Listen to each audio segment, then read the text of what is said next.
My name's Eli Delaney, and I have the honor of meeting some pretty cool people. These are the entrepreneurs, the artists, the creatives, the game changers that are making a positive impact in the people that they meet. And I'm a firm believer that the people that you meet can get you anywhere you want to go. And this show is my way of sharing them with you. It's my way of also helping you meet cool people. All right. Welcome back, everybody. Eli here. And today we have Mr. Sarcasm himself, the author of the Rob versus books, Rob Anspach. And let me tell you a little bit about Rob. Rob and I have this funny relationship where the only time we ever talk to each other is when we're recording a podcast for some weird reason. But he and I got introduced years and years ago and have a history back, actually, way back when I started in the internet marketing space. Back in like 2007, 2008, we hung out with some of the same people and we never had a chance to actually meet each other. And it wasn't until a few years back that we actually got connected. So let me tell you a little bit about him real quick. He is a dynamic entrepreneur, marketing consultant, author, and podcast host. He is dedicated over 3 decades to helping businesses build authority, craft legacies, and achieve long-term success. And I have to add this because this is my favorite part of the entire thing. He's a Stargate connoisseur. So with that said, Rob, thanks for coming and hanging out today. All I heard was Stargate. You got the best part. That's all we need, right? So how you doing, man? Yeah, I'm doing good. I enjoy these conversations. We off air. Eli and I had this brilliant conversation going, and he's like, "Rob, we have to record." And I'm like, yeah. Really? We do have we have to record. And he goes, "Yeah, I got other things to do. Let's go." And I was like, "Okay, whatever." That's the way it usually works. You talk about my Rob versus books, and for those that are sarcastic and love keeping people on the phone, especially scammers, you'll enjoy those books. Mm-hmm. If you're not sarcastic, well, don't even buy the books. You're not gonna like them. I don't know. I mean, I've got Rob versus the nincompoops right here in front of me, and I it's so funny because going back to the fact you and I hit it off a lot because of the fact that not just from a marketing and a business perspective, but also we're both sci-fi geeks. And you start off the book talking with a Highlander reference, which I think is, as soon as I got that, I was like, I'm hooked. But reality is that is a big piece of your personality and the stuff that you do, stuff that you share in an online world. You've got your business stuff, which is helping authors with their books. And that's like the big thing that you do a ton of, which you do. So you work with some amazing authors that I know personally, great people. But you've got this persona that you put out there and it is so much fun. And reality is I look at it as you're getting on these conversations with all the scammers and the idiots and all that kind of stuff. And you're doing the world a public service by just having good conversations to give us something to laugh at. It started out with Rob versus the scammers. Now I've written books before that and mm-hmm. I'll write books after that. But Rob versus the scammers was just me at first sharing out these adventures on Facebook. And people were like, "Rob, you ought to just compile them and make a book." I'm like, okay. So I did. And people loved it. And I had so much material left over. Then I wrote a sequel called Rob versus the Morons. And then I had more content and the books started writing themselves. And so there's a total of 8 books. And I didn't put any out last year because I was busy with other books.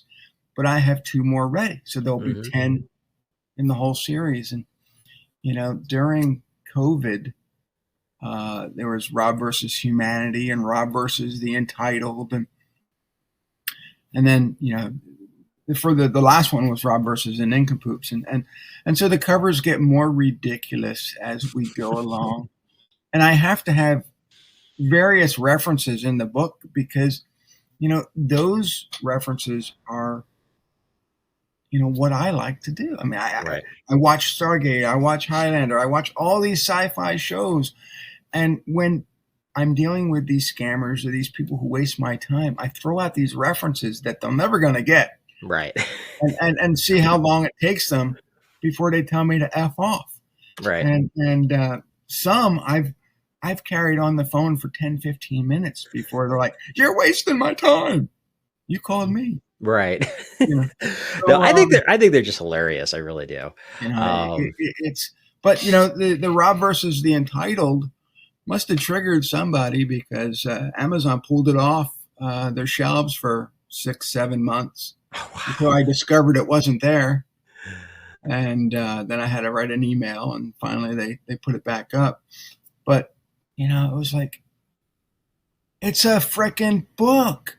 Right. And you're triggered by what's in it.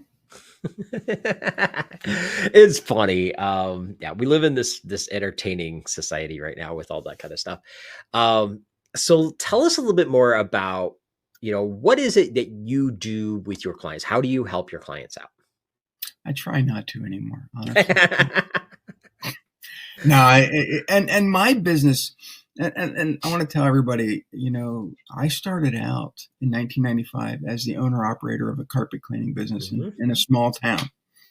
And over the years, because of marketing, I was able to make that business better and bigger and more profitable. And had that business for 19 years, sold it in 2014. But I started Anspach Media in 2001 to help other people understand marketing, especially carpet cleaners. Right. And that gravitated to helping lawyers and doctors and then, writing my own books and publishing them. But what does Anspach Media do now is I teach businesses how to have a legacy. And people are like, well, what?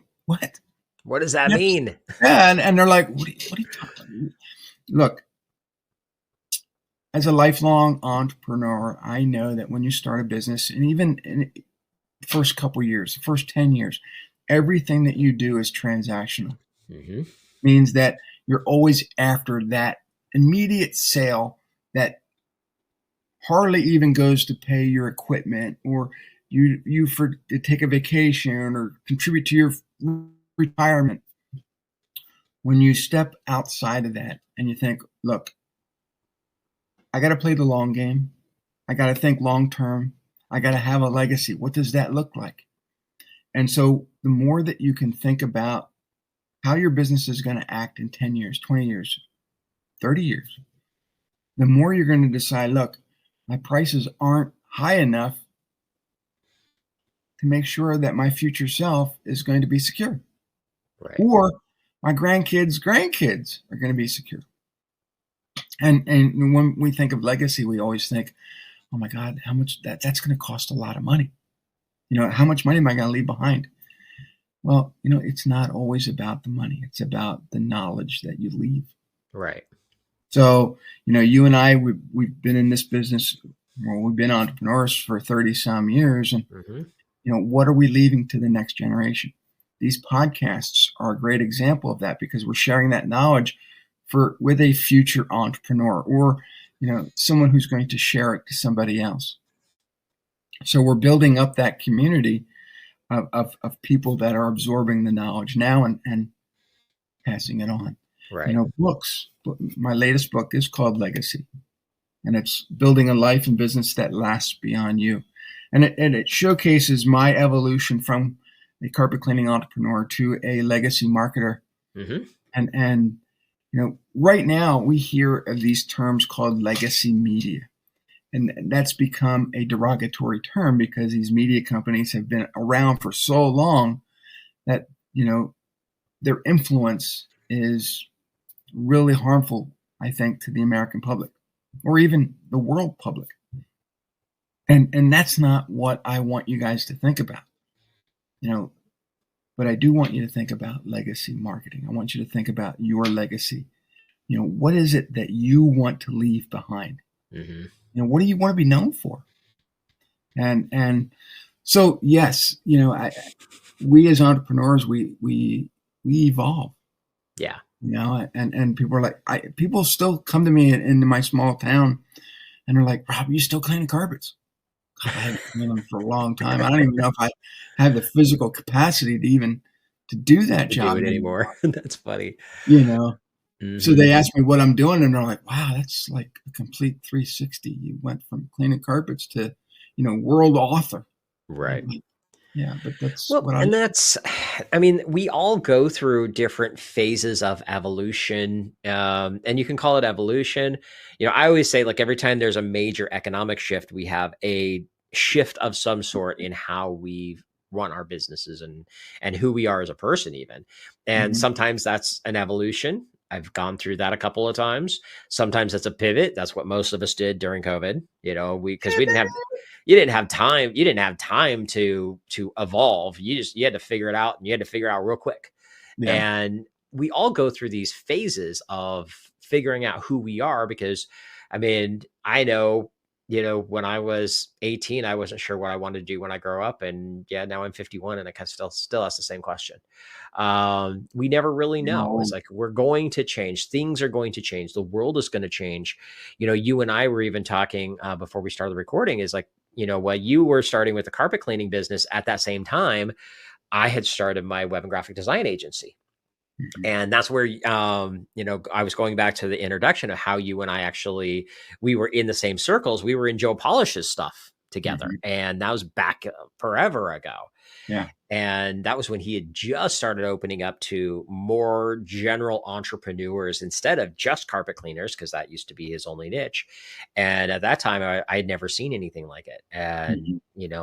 I still give him credit for a lot of where I am today, because of the fact that he opened up my eyes to a lot of stuff I didn't even know was possible. And it's Yeah, kind of cool and because, the thing is that those copywriting lessons that he taught, Mhm.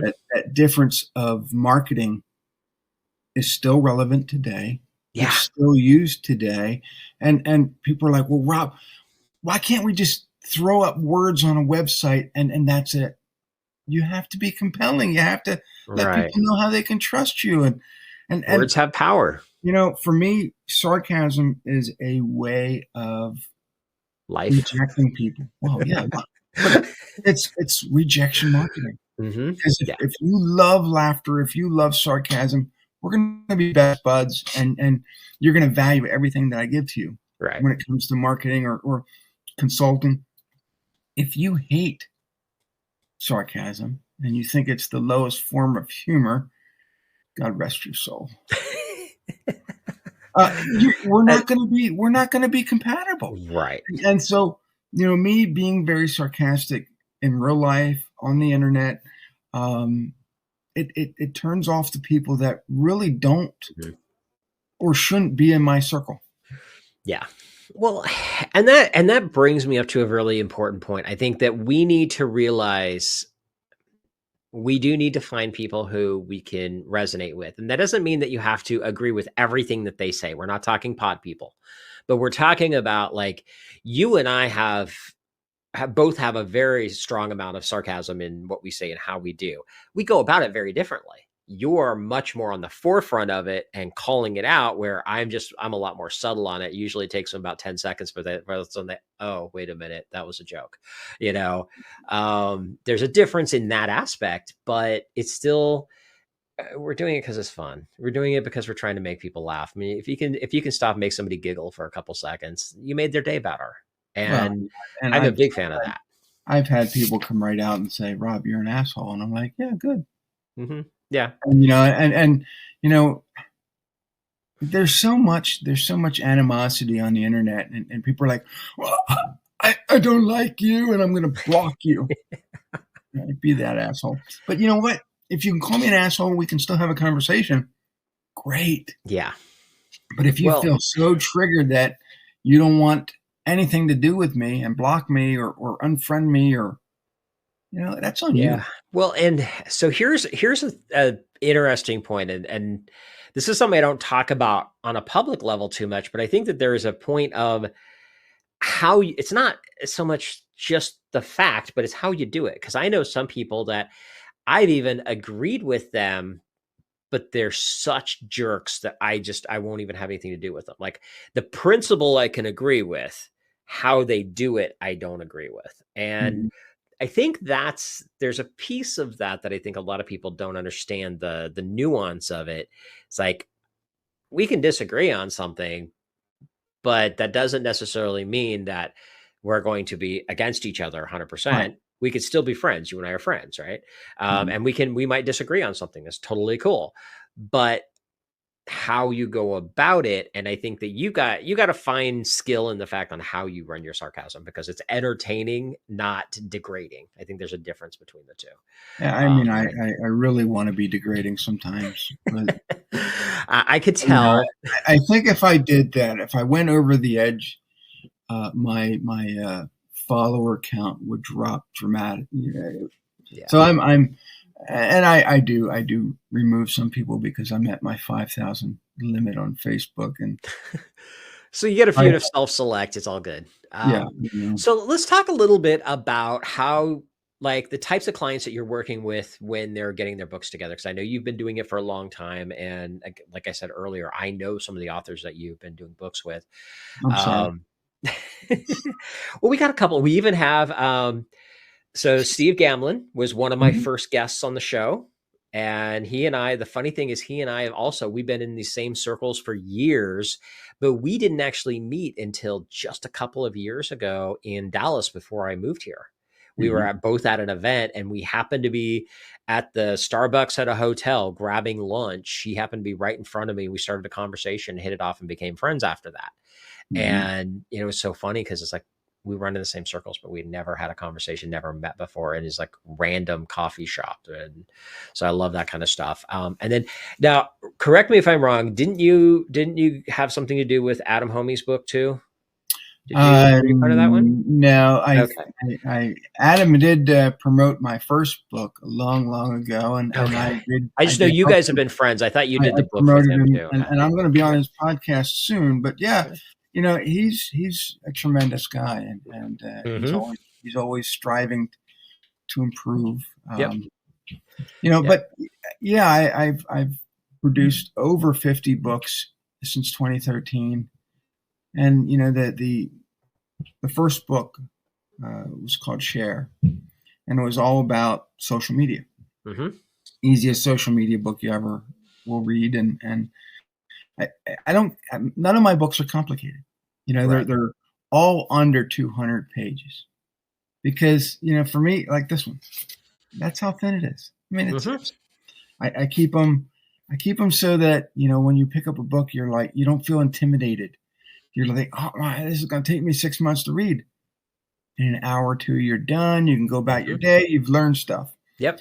And you know when I had that first book, I shopped it around, and all these publishers wanted complicated books. They wanted thick books. And I'm like, no, this is what I want. This is how I want to progress. And Mm-hmm.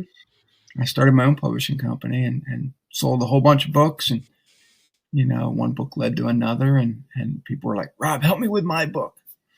You know, and I'm going to say that there are people out there that are more pleasant to work with than others. That's not a surprise at all. And So yeah. yeah, there was one where I almost fired him because he kept calling me at 2 o'clock in the morning, Oh, yeah. No, texting me, that's not acceptable. and I'm like, ugh. So Yeah. yeah, Cool.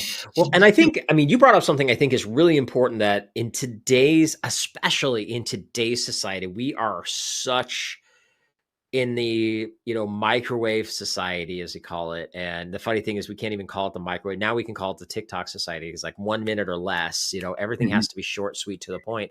I think that kind of book, these shorter books, is so much easier. I mean, I've got like one of my favorite books. I keep it on my desk at all times, is The Go-Giver by Bob Berg. mhm, And this book, I always joke about the facts, like, you could read it in 2 or 3 hours. Okay, 4 hours if you're a slow reader like me. You know, I think we need that. I think that people have gotten over the big, massive books. I just mhm. recently picked up one, and I had no clue. I didn't look and see how many pages it was. I just knew that it was going to be a good book, based on the reviews and everything. And I get it, and it's like this thick. I'm like, oh, this is going to be a beast. Yeah, I think I'm going to be like old by the time I get to that. And I think we really do need to think about these smaller nuggets and easier to digest. Like, even the two books that I've written, those two books were written for each chapter to be a standalone individual piece. Both of them, honestly, they came from blog posts. They Mm-hmm. were a compilation of blog posts, but they were written with the goal of putting them in the book. But I put them as a blog post, and then we compiled them. But there was designs like pick up the book, read a chapter. It's 500 to 700 words, so you can read it in a few minutes, and then if you come back later, if you forget to put your bookmark in it, that's okay. Just open it up and read another chapter. It doesn't really matter where you're at. Mm-hmm. And I did that with that purpose because I know I have a hard time remembering where I am on stuff. And so, like, that's one reason I don't read novels. Mm-hmm. And I found it really interesting that nowadays we're getting into that more and more of that. So our books, not just smaller, but self-contained units within that to make it easier to digest and remember. Yeah, I had an argument with somebody, not a very short-lived argument, and they made a post. What is your favorite book? And I said, the ones I write. And they're like, you're arrogant. I said, no, I've produced 50 some books, Mm-hmm. and every single one at that moment of time is my favorite book. Right. And they're like, well, everybody else is putting down the Bible or some current author. And I'm like, yeah, I'm a current author. Right. And they're like, yeah, but I don't know you. I'm like, well, stop asking stupid questions. I was blocked. Yeah. But Funny. here's the thing is that, whether I write books, you write books, the author, the listeners out there write books, that book becomes your favorite book. Mm-hmm. Yes, it may have been, you might have emulated another book, where you've read something years ago. I mean, even in high school, I loved reading like Red Storm Rising and all those books at that time. Mac Bolan books. And, do I write like that now? No. Right. Most of my books are centered around helping entrepreneurs showcase their superpowers, making them the authority in their field. Right. The Rob Versus books are a mixture of humor, but also life lessons. Mm-hmm. And, I think it was my third book, Lessons from the Dojo. It was, every single page was a new lesson. And so every page you're turning, wow. And I thought, that's all fine and good, but people don't want to be preached to. They want to learn. So when I started doing these Rob Versus books, I would share a humorous story and a little blurb, one paragraph of what they've learned, or what they should learn. Well, and people like that better. Yeah, well, they do because, this is going back to copywriting. Like, great copywriting is telling a story and having a purpose, and that's what you're doing with these. You're telling the story by sharing this conversation you had with some scammer. And then it's like, okay, here's the life lesson. I noticed that in your books. And when I was reading this one, that you have that, by the way, this is something that's happening a lot. And I don't remember which one specifically it was, but you were talking about, especially for the older generation, these are some of the scams that they're getting pulled on. And so you laid the whole thing out as this is a humorous conversation, but then you're like, by the way, if you got parents or if you are this person, you got to be careful about these guys because they're trying to take advantage of you. And AI is making it worse. I love AI as a tool, but I hate it because the scammers are becoming more. It's sounding very authentic now. Oh yeah, I've got Grandpa, this is and I'm like, dude, this is a scam. Yeah. Oh yeah, and I've seen that, and even I've listened to stuff, and it's interesting because I think I'm just trained well enough that I can tell the nuances. But I'm looking at going, okay, this is creepy. This is real creepy. And I remember, it's probably about a year ago now. So it's come a long way since then. I had a call from a marketer, and they were the salesperson for the marketer, and it was 100% easily AI. And I'm listening to it, and I could tell, and it was at the time the biggest. It was the delay in the conversation. It was kind of like, remember back in the day, and if you're younger listening to this, you won't understand this, but I know Rob will. Back in the day when you had those really long distance phone calls, and it was like there was a delay between them getting you stopping talking and them responding because they had to get there, and then the message had to get back. And obviously technology has come a long way, but that's what it sounded like. It was like the words were right, the tone was right, the delay is what gave that away. And I was just like, oh. And I even asked it, I'm like, so are you an AI bot? And it's like, oh, is it that obvious? Yeah, after the delay, right?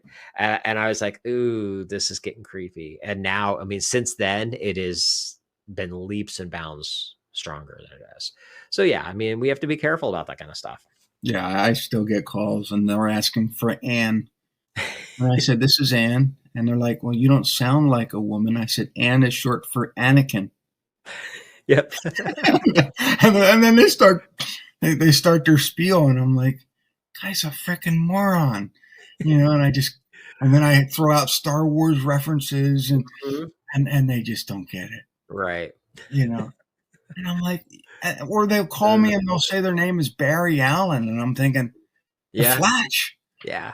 And I don't know who they, that these calls are coming from foreign countries, but you think they would have the cultural reference to know that the names that they're going by are fake anyway. Right. That is hilarious. That is funny.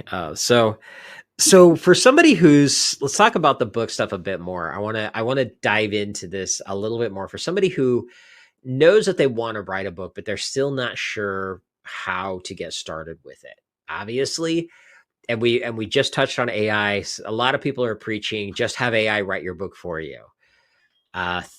Where do you say first? What are your thoughts on that? And two, where should they really be starting? If you went the AI route, you need to train that AI to know your personality, to know your tone, to know your voice, to know your history. And a lot of people forget those steps. Right.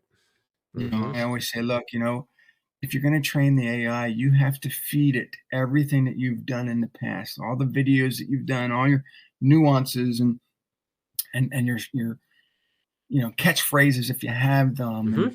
Yeah. And so that if it's going to write for you, then it writes in your voice. But then you're still going to have to go back and say, I don't say that. Right. So what I always tell people, look, one of the things that I do is I interview you. And I'll pull out your personality. The questions I ask sometimes are obscure or they're common, but I want to get sort of a baseline, and then I'll transcribe everything. And then if I need to use AI to pull out your ADHD, because, we all have it. Yep. You're an entrepreneur. You pretty much have it. Yeah. It really cleans up that it still has your voice, still has your personality, still has, the tone, but it's less squirrely. And but the thing is that I've taken concepts that people have said, hey, Rob, I have this idea for a book. I say, okay, great. Let me see what you got. And I'll read it. I'm like, well, this is what I would add to it. And so I've taken books that were only 35 pages in context to 150 pages of new stuff, and it's so dynamic, and people are like, wow, you pulled all that out of my head. How did you do that? And so it's I've been doing this for over a decade, and every book is different, but every book also has to showcase the person that I'm helping, right? So that, when their clients come to them, because, their personality is different than mine, it can't have my personality in their books. Right. Which is really hard, because it's like some of these people need to understand sarcasm. Right. So, I'm going through and I'm like, oh, this guy's not funny. I should add a joke here, but I can't. So I can't make the person be cooler than what they are. Right. But what I can do is make them more authoritative to help build their business in a way that's uniquely them. Yeah. Well, and that's one of the things that's like when I help clients out, we do an interview process in the same process. And it's amazing because when we sit down by ourselves to come up with these wonderful ideas, we have a hard time with them. And I think a lot of that comes back to internal self-doubt, because if somebody else asks the questions, our nature is to just go crazy. It's like, oh yeah, and you do this and you do that. And you get excited about it because you got all this knowledge and you want to help somebody. And next thing you know, you're giving them all this great information that you would have never said while you're by yourself. And I have the same thing, whether you're looking at a camera, by yourself. Like even for me, I love, you can put me on stage in front of 300 people. I do not blink an eye. I am perfectly fine with it. Getting me to first look at that stupid little camera when I first started doing videos by myself was the hardest thing that I've done in years. And it's because it's just me by myself. Now, if I'm having a conversation, you and I talking, oh yeah, that's a piece of cake. We're having a great conversation. And so that's where somebody like, I'm saying this for the audience, you get somebody like Rob to help you pull those pieces of wisdom out of you, because you're going to discount the knowledge that you have. Right. And that's one of the things that I think we all do, especially those of us that really are truly, honestly good at what we do and we try. We discount our own wisdom and knowledge way more than other people are. Yeah. So, all right. So as we're wrapping up here, any last things you want to bring up before we wrap up? Did I miss anything? I think everybody just needs to be uniquely themselves, and stop worrying about your competition. People say, well, Rob, your competition does this or does that. I'm like, right. I don't have competition. They're like, well, how do you say that? Why do you say that? Everybody has competition. I'm like, nobody does what I do in the manner I do it. Right. Just like nobody does what you do in the manner you do it. So we're uniquely, unique. Yep. Uniquely unique. I like that. Awesome. Okay. So final last two questions. I ask everybody these two. The last one's the easy one. How do people get a hold of you? But before that, I always put people down on the spot on one simple question. And when I do this, I'm actually going to even highlight just you on this. So I want you to see this one. The question is, what do the words meet cool people mean to you? Wow. Oop. Well, yeah, there you go. You just blurbed it right out. Made the screen purple. So what do meeting cool people mean to me? Anxiety. Yeah. No. Sometimes, I think that as entrepreneurs, we don't want to network. We don't want to meet cool people. We're afraid. We're afraid to level up. And for me, it was I go to these events. I don't sit in the arena listening to people to churn out their same old stuff. I go in the hallways. I go in and meet people outside. And I get one-on-one conversations. And I meet more cool people that way than I do on stage or in listening to somebody. Right. So for me, it was never about, networking with hundreds of people. It was always about meeting one person at a time, having one conversation at a time. And a lot of people say, well, Rob, that's not meeting cool people. Yes. Because, when I can have a one-on-one with somebody, I can see their level of coolness. Are they cooler than me? Do they have something that I want to emulate? Are they sarcastic? Do they have some type of personality that makes them cool?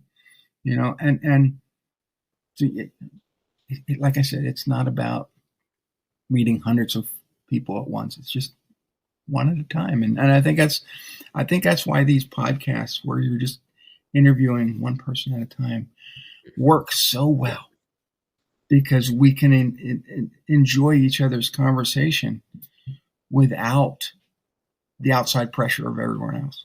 Right. Yeah. Without the big show behind it. Yeah. Yeah. We're not competing. We're not showboating. We're just being two people having a conversation. Yeah. And that was the whole basis for the book with me and Steve Gamlin. And yeah, it has a long ass title, unscripted, unfiltered, unwoo-woo, and unguru. It was a great title. But it was just two no BS entrepreneurs talking business. Right. And so when you take it down to the nitty gritty, it's really about meeting one cool person at a time. Yep. I love it. Awesome. Well, very cool. Okay. Last question. This is the easy one. How do people get a hold of you? That's the hardest question ever. Oh, you can visit me at anspachmedia.com, or you can get my books at getrobsbooks.com, which will actually go to Amazon, and you'll see the whole array of glorious books that you need to buy and add to your library right now. But yeah, with if you go to my website, anspachmedia.com, and you go to About Rob, you'll learn more about me and how I piss people off. Trigger them in so many ways. No, but I do. I have my clients' backs. And when you hire me, it's what I do. And my philosophy is you're my friend first, my client second. Yep. And yes, I talk a big game about triggering people, but the people that resonate with me and hire me, a lot of them are my clients for a long, long time. Yep. No, totally love that. Awesome. Well, Rob, thank you so much for hanging out today. It was good getting to catch up. And I think we can officially call you the most sarcastic person who's been on this show. So, well, you got the first one to get the title. There we go. Oh, great. Does it come with something like a certificate to McDonald's or something? We might have to do that. All right. All right. Well, everybody get out there. Have an amazing day. Thanks for listening. And as always, if there's anything I can do to help you out, reach out and let me know. Take care. All right. See ya. And that wraps up another Meet Cool People show. Now, if you like what you heard, be sure to give us a like, subscribe, or review so I can help introduce these amazing cool people to even more amazing cool people. And just remember, meeting cool people is just the beginning. You need to have a system in place to follow up with the amazing people that you meet.